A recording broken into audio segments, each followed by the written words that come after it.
عن عبداللہ ابن یسار قال كنت جالسا مع سلیمان ابن سرد و خالد ابن عرفطہ وهما يريدان أن يتبع جنازة مبتون فقال أحدهما لصاحبه ألم يقل رسول الله صلى الله عليه وسلم من يقتله بطنه فلن يعذب في قبره فقال بلى۔ یہ روایت مسند احمد سے ہے اور اس کا رقم ہے 18310۔ ترجمہ ہے، عبداللہ بن یسار سے روایت ہے، وہ کہتے ہیں کہ میں سلیمان بن سرد اور خالد بن عرفطہ رضی اللہ عنہما کے ساتھ بیٹھا ہوا تھا۔ وہ دونوں ایک شخص کے جنازے میں شرکت کا ارادہ رکھتے تھے،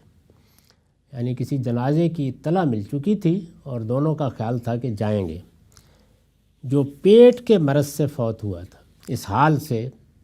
اس کی وفات ہوئی تھی۔ ان میں سے ایک نے اس موقع پر اپنے ساتھی سے کہا، کیا رسول اللہ صلی اللہ علیہ وسلم نے یہ نہیں فرمایا تھا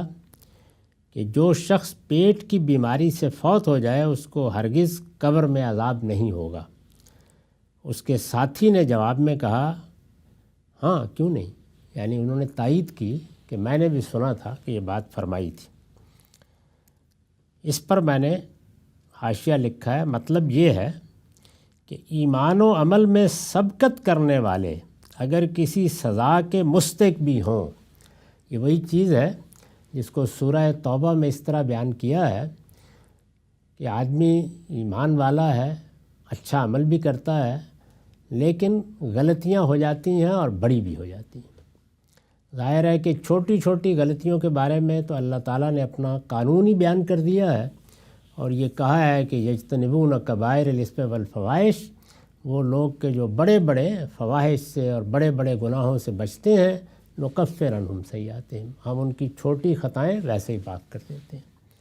لیکن اگر کوئی بڑا گناہ بھی کیا ہے، معافی میں بھی تاخیر ہوئی ہے، یا بار بار وہ گناہ ہوا ہے، ادا ہو گیا ہے، ایک وقت اس میں گزارا ہے، تو اس طرح کے سارے معاملات انسانوں کو پیش آتے ہیں جس میں کچھ سزا بھی ہو سکتی ہے۔ تو رسول اللہ صلی اللہ علیہ وسلم نے یہ فرمایا کہ اگر اس طرح کے معاملات کسی بندہ مومن کے ہوئے ہوں اور اس کو موت سے پہلے کوئی شدید اس طرح کی تکلیف آئے جو ناگہانی موت کا باعث بن جائے، کوئی حادثہ ہو گیا، اسی طریقے سے اس حال کا مرض بھی یہی سمجھا جاتا تھا کہ آدمی قدرت کے بنائے ہوئے ایک نظام کے ساتھ اس طریقے سے مبتلا ہو گیا کہ جان ہی دے بیٹھا۔ یہاں بھی دیکھیے الفاظ انہوں نے استعمال کیے ہیں، میں یقتلہ بطنہ، جس کو اس کے پیٹ نے مار ڈالا، یعنی یہ قتل کر ڈالا، یہ الفاظ استعمال کیے ہیں۔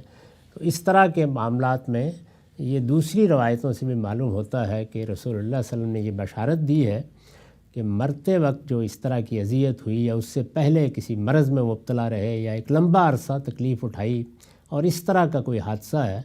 تو یہ چیزیں گناہوں سے برات کا باعث بن جاتی ہیں۔ اللہ تعالیٰ اس میں بہت سی چیزوں کو یہی محسوب کر لیتے ہیں کہ اچھا ہے بندے نے یہاں تکلیف اٹھا لی، اب یہ قبر میں بھی آسائش کے ساتھ سوئے گا اور قیامت میں بھی اسی طرح اٹھایا جائے گا۔ تو یہ اسی ذیل کی چیز ہے۔ میں یہ عرض کر چکا ہوں کہ راوی حضرات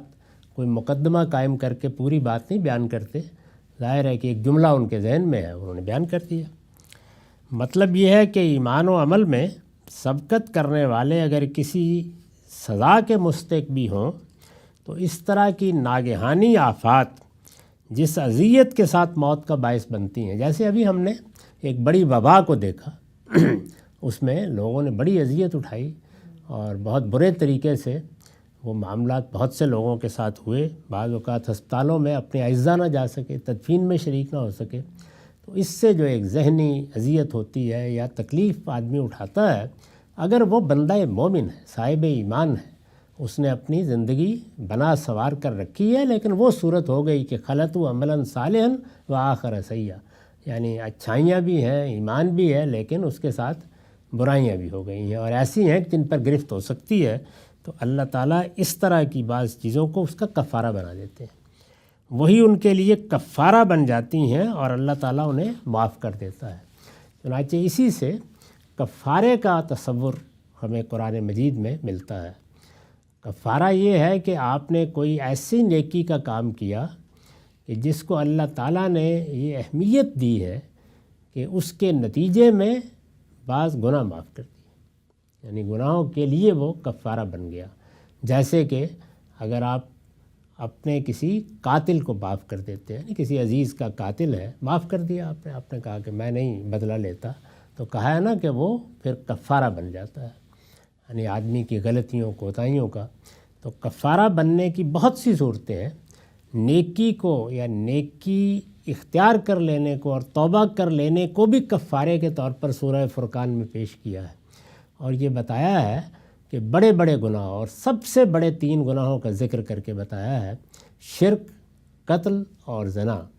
تینوں کے بعد یہ کہا ہے کہ ان کی سزا تو اللہ کے ہاں یخلد فیہ مہانہ ہے،